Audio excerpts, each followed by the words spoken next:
오늘 함께 나누실 하나님의 말씀은 히브리서 5장 11절에서부터 14절까지 말씀입니다. 신약성경 357페이지에는 히브리서 5장 11절에서부터 14절까지 말씀을 다 함께 봉독하시겠습니다. 멜기세덱에 관하여는 우리가 할 말이 많으나 너희는 듣는 것이 두나무로 설명하기 어려우니라. 때가 오래되었으므로 너희가 마땅히 선생이 되었을 터인데 너희가 다시 하나님의 말씀의 초보에 대하여 누구에게서 가르침을 받아야 할 처지이니 단단한 음식은 못 먹고 젖이나 먹어야 할 자가 되었도다. 이는 젖을 먹는 자마다 어린아이니 의의 말씀을 경험하지 못한 자요. 단단한 음식은 장성한 자의 것이니 그들은 지각을 사용함으로 연단을 받아 선악을 분별하는 자들이니라. 아멘.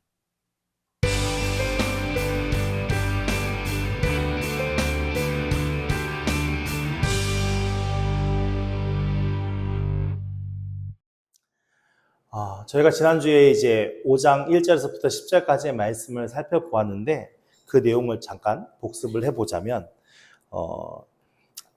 아론이 이스라엘의 대제사장 역할을 감당했잖아요. 그리고 그 후손들이 계속 대제사장직을 감당하는데 그렇게 그들이 그 대제사장이라는 존귀한 자리에 서기 위해서는 자신의 노력과 스스로의 어떤 일로 자원으로 선 것이 아니라 하나님의 부르심으로 말미암아 되는 것이다 라고 설명을 하면서 아론이 그렇게 대제사장으로 서는 것이 하나님의 부르심인 것처럼 예수 그리스도께서 우리의 대제사장으로 서시는 것이 하나님께서 하신 일이시다 라고 말씀합니다.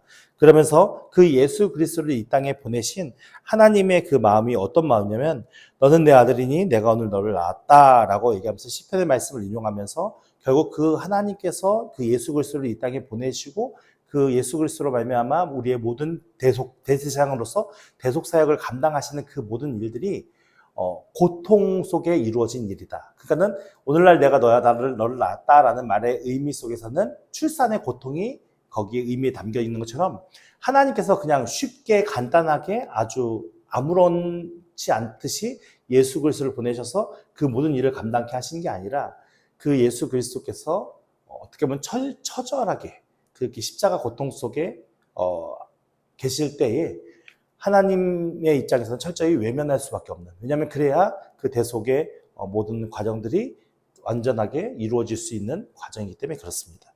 그렇기 때문에 그 예수 그리스도께서는 이 세상에 대제사장으로 오셨는데 그 대제사장이 인간에 의한 레위 족속의 후손으로 오신 것이 아니라 멜기세덱의 반차에 따라서, 그러니까 멜기세덱이 누군지를 이제 알아야 되는데 이제 이후에 이제 설명이 되어질 겁니다. 그러니까 멜기세덱의 반차에 따라서 그래서 제사장으로 오시니까 예수님이시고 그 예수님께서는 어떻게 하셨냐면은 하나님의 이 땅에 오셔서 순종하심으로 말미암아 그 모든 것을 온전케 하신 이가 되어셔서 이제 우리가 자신을 순종하는 자들에게 구원을 허락하신, 구원을 주실 수 있는 이가 예수님이다라는 말씀의 내용들을 쭉 이제 설명한 게 5장 1절부터 10절까지의 내용입니다. 근데 오늘 이제 11절부터 내용을 좀 살펴보자면 앞의 내용과 이어지진 않아요. 앞의 내용과 전혀 다른 내용의 얘기가 나오거든요. 잘 한번 의미를 우리가 말씀을 통해서 살펴보기로 합니다. 11절 말씀에 멜기세덱에 관하여는 우리가 할 말이 많으나 너희가 듣는 것이 두나무로 설명하기 어려우니라. 지금 히브리서 기자가 설명하고자 하는 말이 뭐예요? 멜기세덱이 어떠한 존재인지를 설명하고 싶은 거예요. 그러니까 멜기세덱에 관하여서 할 말이 많은데 지금 이것을 듣는 자들이 누구죠? 네, 개종한 유대인들이잖아요. 그 듣는 자들이 어떻다고요? 두나무로 설명하기가 어렵대요. 그러니까 둔하다라는 말의 의미가 뭔지 아십니까? 둔하다의 의미를 6장 12절 말씀 한번 보시고요. 6장 12절. 히브리서 6장 12절.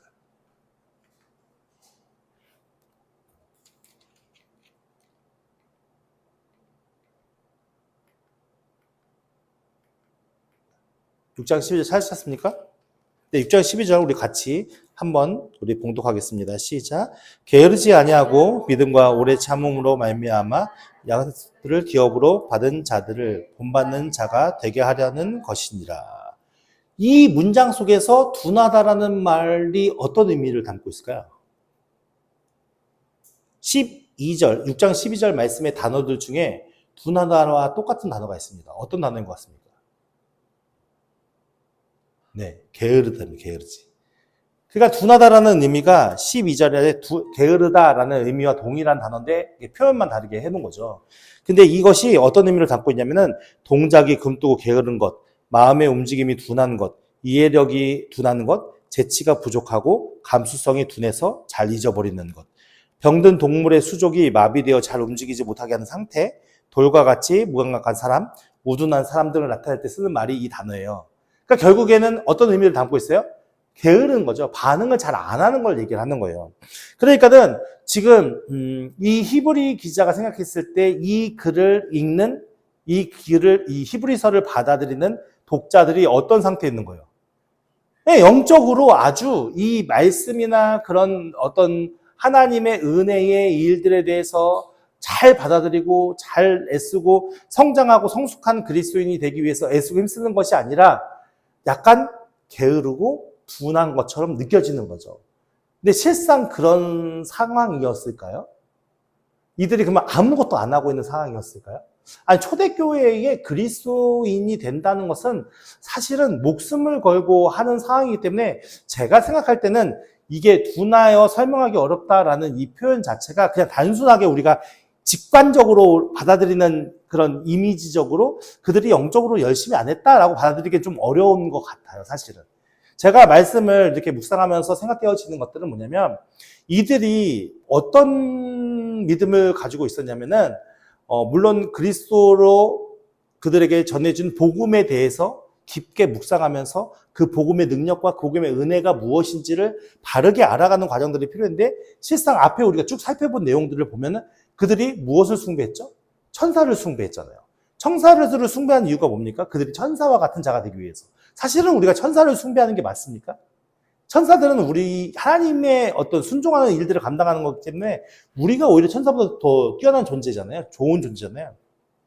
사실은 바른 믿음을 가지고 있다면 이들은 천사 숭배를 하지 않았어야 돼요.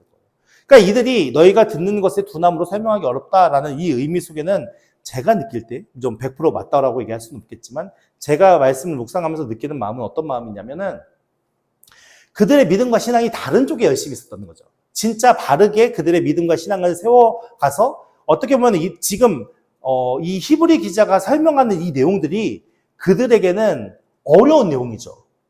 어려운 내용인데 실상 바울이나 믿음으로 아주 뛰어났던 사람들이 이 말씀을 들었을 때는 그렇게 어려운 내용이었을까요? 실상 그렇지 않았을 거라는 거죠. 그러니까 무엇이냐면 바른 믿음 안에서 영적인 깊이를 가진 사람들의 입장에서는 이 히브리서의 말씀이 그렇게 어려운 내용이 아닌데도 불구하고 일반적으로 바른 믿음을 가지지 못하고 잘못된 방향으로 우리가 설정해서 그것에 열심을 가졌던 사람들에게는 이 말씀들이 쉬운 말씀일까요? 전혀 이해가 되지 않는 말씀이 될 수 있는 거죠. 그러니까 멜기세덱이라는 존재에 대해서 설명을 하려고 하는데 이 멜기세덱에 대한 존재에 대한 설명을 하려고 할 때에 그들이 전혀 알아듣지 못하니까 나는 너희들이 둔하기 때문에 더 이상 뭐를 못하겠어 라고 지금 선언하고 있는 거나 마찬가지인 거잖아요. 그러니까 그들의 영적인 상태가 영적인 열심이 없어서 영적으로 둔한 것이 아니라 영적인 열심이 있었지만 그 영적인 열심이 바른 복음 안에서 믿음 안에서 열심이 아니라 다른 방향, 보여주기 위한 신앙과 다른 사람들에게 나타나고 자랑하기 위한 신앙으로 열심이었기 때문에 그들이 결국 영적으로 지혜로운 자가 되었습니까? 무지한 자가 된 겁니까? 둔한 자가 된 겁니다. 저는 그렇게 깨달아지더라고요. 그러니까 오늘날 우리가 교회 생활, 교회 신앙 생활을 하고 하나님의 은혜 안에서 열심히 특심을 가지고 열심히 우리가 믿음 생활을 해나갈 수 있지만 제일 중요한 건 뭘까요? 내가 내 생각대로 열심히 하는 그것이 하나님으로 볼 때는 너무나도 게으르고 둔한 것이 될 수 있다는 거죠. 오늘 우리의 방향성과 출발선이 매우 중요한데 방향과 출발이 나로부터 시작되는 모든 것들은 둔하고 어리석은 것 같게 될 수밖에 없어요. 근데 우리가 출발하는 그 출발의 모든 것이 하나님으로부터 비롯된 것이라면 우리는 어떤 출발이 가장 지혜롭고 부지런한 출발이 될 수 있는 거죠. 이 말씀이 좀 이해가 되셨으면 좋겠습니다. 그래서 오늘 우리가 무엇인가를 빨리빨리 만들어내는 것이 중요한 것이 아니라 내가 지금 생각한 믿음 안에서 나의 행동과 나의 삶이 하나님으로부터 이루어진 일이라면 우리는 더 영적으로 귀한 믿음 안에 설 수 있는 것이죠. 왜냐하면 그 이야기들이 다음에 나오기 때문에 그래요. 자, 보십시다. 6장 9절 말씀에 보니까 이사야가 그 백성에게 예언한 시거든요. 예언한 말씀인데 같이 읽어볼까요? 시작. 여호와께서 이르시되 가서 이 백성에게 이르기를 너희가 듣기는 들어도 깨닫지 못할 것이요 보기는 보아도 알지 못하리라 하여. 그러니까 이사야가 말한 건 뭡니까? 그들이 영적으로 어떤 상태라는 거예요? 네, 둔한 상태요. 둔한 상태이기 때문에 듣기는 들어도 깨달아야 못 깨달아요? 못 깨달고. 보기는 보아도 알아야 못 알아요? 못 알아듣는 거죠. 왜요? 자신들이 원하는 신앙생활을 했으니까. 이스라엘 백성들이 왜 잘못된 믿음과 잘못된 신앙으로 그들이 범죄한 상황에 이르게 되었습니까? 그들의 행위에는 종교적인 행위가 있지만 그들의 마음에는 하나님을 향한 믿음이 없었기 때문에 그렇다고 말씀하지 않습니까? 그러니까 그들이 바리새인들이나 서기관들이 예수님 시대의 예수님으로부터 그렇게 혼나고 지적당했던 이유가 무엇입니까? 외식하는 자잖아요. 외식하는 자. 외식하는 자라는 말 속의 의미가 무엇입니까? 예, 사람들에게 인정받기 위한 신앙이라는 겁니다. 오늘 우리가 갖는 신앙의 모습들이 우리가 생각했을 때는 너무 이런 게 바른 것 같지만 실상 하나님의 평가는 전혀 다를 수 있다는 걸 얘기한 거예요. 이 이사야 시대에도 정말 존경받을 만한 행동이나 모습으로 정말 존경받을 만한 바리새인들이 없었겠습니까? 정말 존경받을 만한 사람들이 없었겠습니까? 그게 아니라는 거죠. 그 존경받을 만한 믿음을 가졌던 자들이 어떤 믿음 안에서 하나님을 섬겼느냐가 더 중요한 거니까. 그러니까 우리가 오늘 자꾸만 사람들을 의식하고 그 사람들과의 관계 속에서 우리가 믿음을 세워 나가려고 하면 우리의 믿음은 바른 믿음으로 설 수 있을까요? 그렇지 못한 거죠. 우리가 자꾸만 우리의 시선을 하나님께 고정시켜 두고 그 하나님 앞에 인정받기 위한 행위와 열심히 우리 안에 부지런히 일어나야 그것이 바른 믿음으로 설 수 있는 것이지 우리가 자꾸만 우리 주변의 사람과 우리 주변의 일들을 의식하며 산다면 우리는 바른 믿음으로 설 수 없음을 말씀을 통해 확인해 볼 수 있는 거 아니겠습니까? 그러니까 우리가 오늘 열심히 예배드리고 열심히 기도한다고 부지런한 자가 될 수 있을까요? 아니요. 잘 생각해 보셔야 된다는 겁니다. 우리의 출발점이 과연 어디로부터 시작되는 건지. 그것이 나의 생각과 내 뜻과 내 방법이라면 우리는 돌아서서 다시 한번 생각해 볼 필요가 있는 거죠. 그러니까는 지금 히브리 기자가 생각하는 것은 계속 볼게요.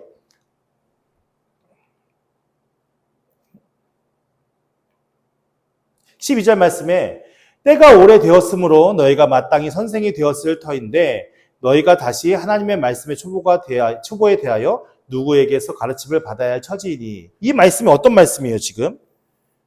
네, 지금 이들이 믿음이 이미 오랫동안 믿어서 이들이 가지고 있는 어떤 지식이나 어떤 믿음의 수준에 따라서 가르치는 자, 선생 가르치는 자의 입장에 서서 말씀을 가르치며 양육시키는 자의 입장에 서 있어야 할 시기라는 거죠. 그럼에도 불구하고 그들이 어떤 상황에 놓여 있다고 말씀하고 있습니까? 네, 말씀의 초보에 대해서 누군가로부터 가르침을 받아야 한다는 거예요. 지금 이들이 신앙생활을 해온 게 아주 짧은 시간 신앙생활을 한 게 아니라는 것을 알 수 있는 것이죠. 그러니까는 신앙생활이 오래됐다고 해서 우리가 믿음의 연륜이나 신앙의 경륜이 높다고 평가할 수 있을까요? 아닌 거예요. 그러니까 사람의 눈에 볼 때는 정말 존경받을 만한 오랫동안 교회를 위해 헌신하고 오랫동안 교회를 위해 충성하셨기 때문에 너무나도 존경스러운 믿음으로 선생으로서 가르치고 양육하는 자의 입장에 서서 얼마든지 할 수 있는 분이신데 하나님이 보실 때는 어떤 거예요? 네, 믿음의 초보도 안 돼 있다는 거죠. 기본도 안 돼 있다는 말씀이잖아요. 이게 얼마나 충격적인 사건입니까? 이 글을 읽는 히브리 사람들, 개종한 히브리인들의 입장에 볼 때 이 말의 지적이 얼마나 충격적이었겠어요. 그들 나름대로는 목숨을 걸고 그리스도의 복음 안에 거한다고 하면서 그렇게 열심히 복음을 위해 산다고 했는데 결국 그들이 지금 받는 평가는 어떤 평가인 것입니까? 너희들의 수준이 초보만도 못해. 처음부터 다시 배워야 돼. 지금 이 말씀을 하고 있는 거거든요. 근데 그 말씀을 듣는 그들에게는 이 말씀이 어떤 의미로 작용할까요? 저 사람은 아무것도 모르고 우리를 이렇게 평가하네? 이렇게 받아들이면 좋을까요? 아닌 거죠. 이 말씀이 다시 한번 우리를 돌아보는 계기가 돼야 되는 것이죠. 오늘 우리에게도 똑같이 말씀하시는 거예요, 하나님께서. 너희가 그렇게 오랫동안 신앙생활 해왔냐? 너희가 그렇게 선생처럼 많은 걸 알고 있냐? 실상 너희 자신을 돌아봐라. 너희가 하나님의 말씀의 초보가 아니냐?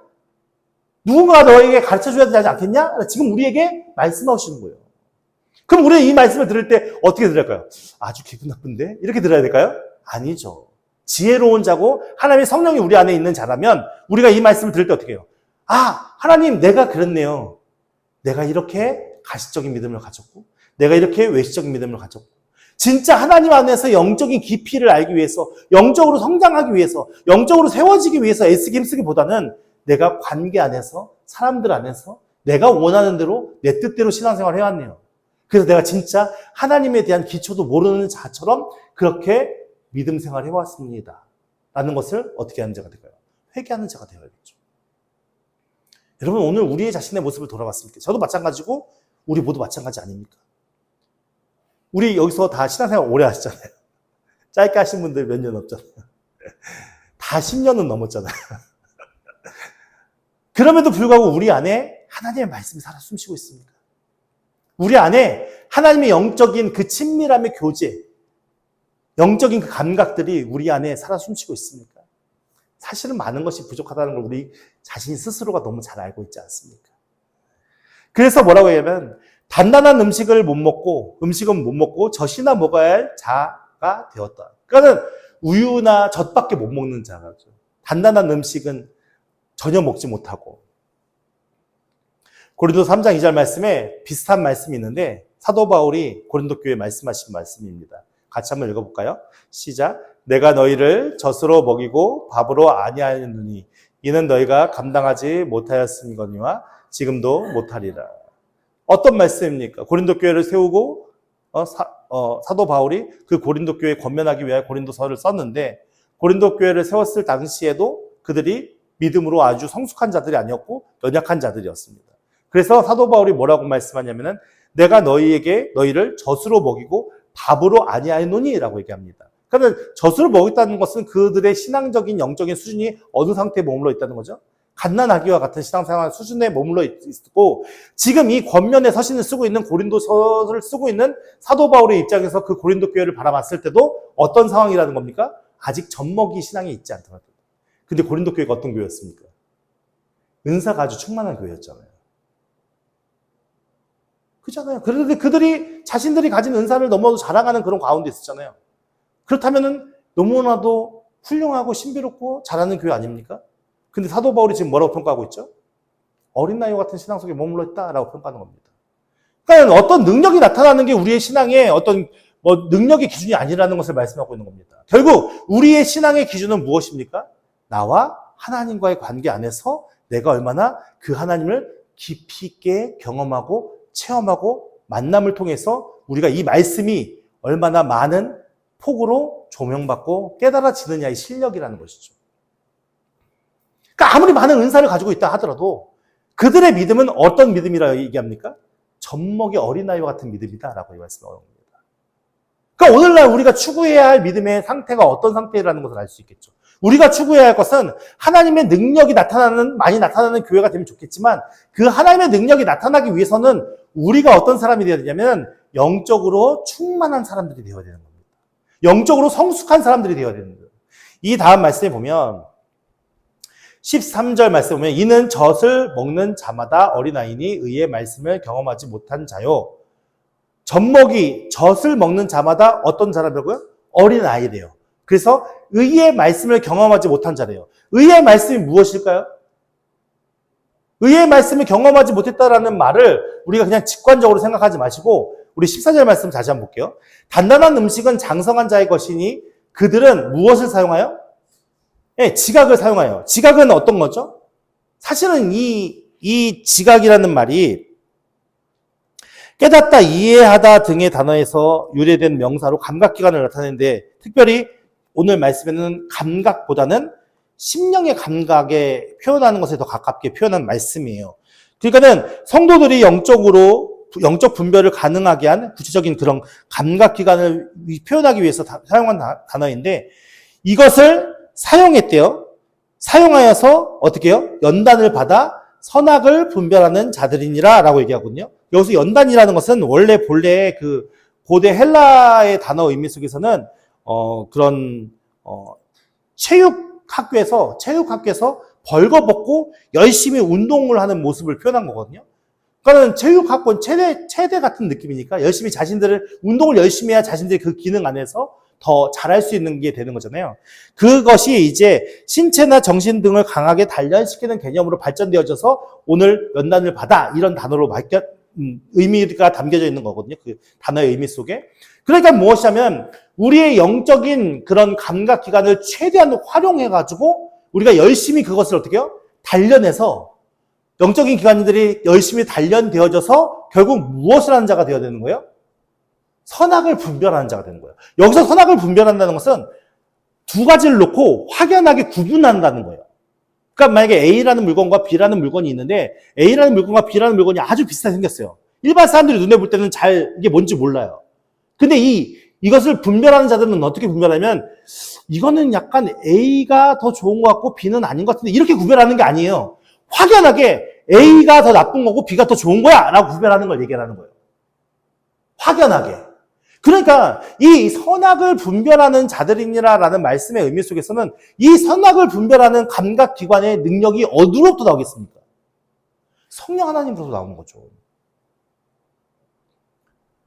그러니까 이들이 선악을 분별하는 이라라는 이 말씀에 그들은 지각을 사용함으로 연단을 받아 선악을 분별하는 자들이라는 이 말씀이 결국 무엇을 대조하는 거예요? 의의 말씀을 경험하지 못한 자와 대조가 되는 거예요. 이해가 되십니까? 의의 말씀을 경험하지 못한 자의 반대편에 누가 있냐? 그들은 지각을 사용함으로 연단을 받아 선악을 분별하는 자들이다라는 말씀이 있는 거예요. 그러니까 결국 의의 말씀을 경험한 자들은 어떤 자들이라는 거예요? 네, 지각을 받아 연단해서 선악을 분별한 자들. 그러니까 그 선악을 분별하는 기준이 무엇이겠어요? 말씀인 거죠. 그러니까 결국 이 말씀의 의미는 내가 하나님의 말씀을 깊이 묵상하면서 그 말씀의 은혜를 따라서 내가 하나님과 깊은 체험과 경험이 이루어지고 우리의 삶 속에서 여러 가지 많은 연단들을 받고 그런 것이 영적인 감각기관이 계속 우리 안에 단련되어져서 이제는 내가 딱 무엇인가를 볼 때에 이거는 하나님이 기뻐하시는 것, 이건 하나님이 원하지 않는 것이라는 것을 분별할 줄 아는 자입니다. 여러분들이 소망하는 신앙인의 모습은 어떤 모습입니까? 제가 목사가 되었을 때 저는 어떤 목사가 되고 싶었냐면은 진짜 표현을 너무 잘해서 듣는 사람들이 쏙쏙 집중할 수 있는. 그러니까 목사님 그러니까 의미적인 표현이 중요한 게 아니라 제 말의 어휘의 표현들이 너무 좋아서 그것들이 듣는 성도로 하여금 이렇게 좀 자부심을 느낄 수 있는 그런 목사가 되길 원했어요. 근데 그것이 아무 의미 없다는 걸 알게 되었어요.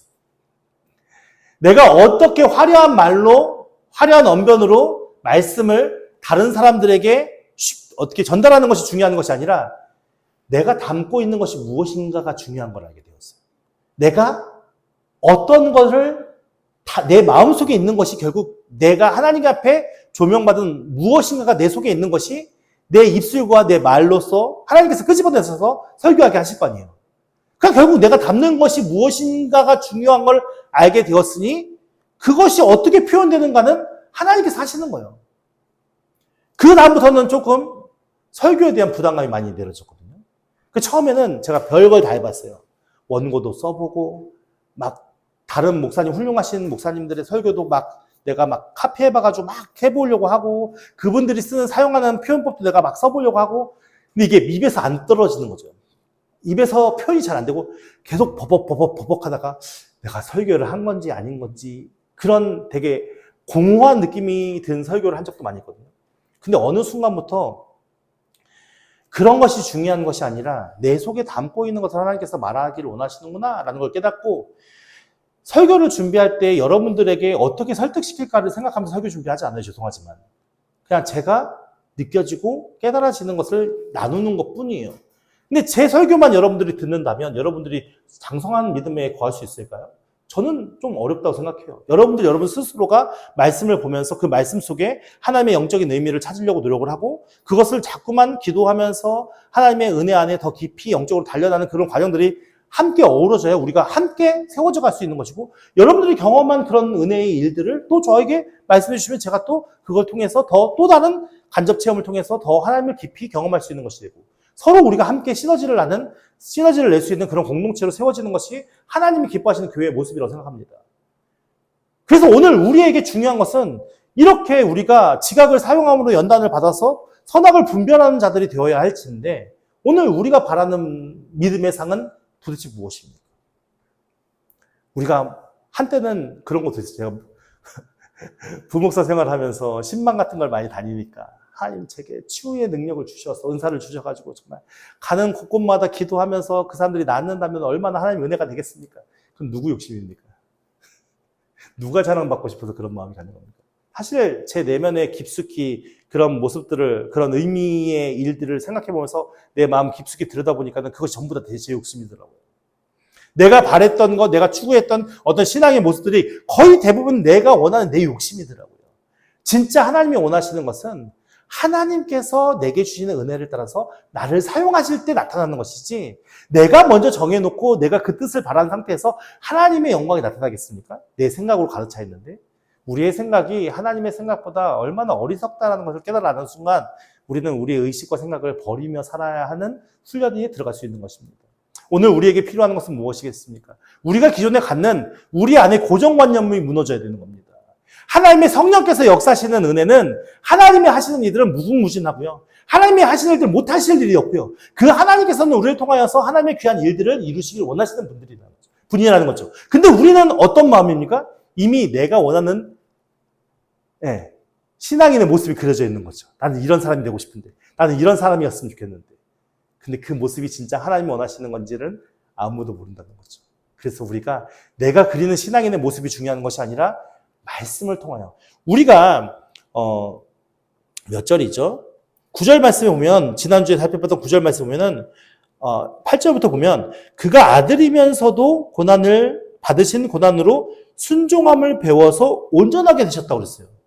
그러니까 그가 받으신 고난으로 말미암아 무엇을 배워요? 순종함을 배웠다고요. 그러니까 우리가 오늘 받는 연단은 무슨 연단을 할까요? 순종함을 배우는 연단이, 우리가 똑같이 예수님을 따르는 제자들이기 때문에 우리가 똑같이 예수님처럼 고난을 받아서 순종함을 배우는 거예요. 그 순종함이 우리 안에 무엇을 나타낸다고요? 온전함을 나타낸다고요. 그 온전함이란 어떤 온전함이겠습니까? 그리스도와 하나님과 연합된 온전함이겠죠.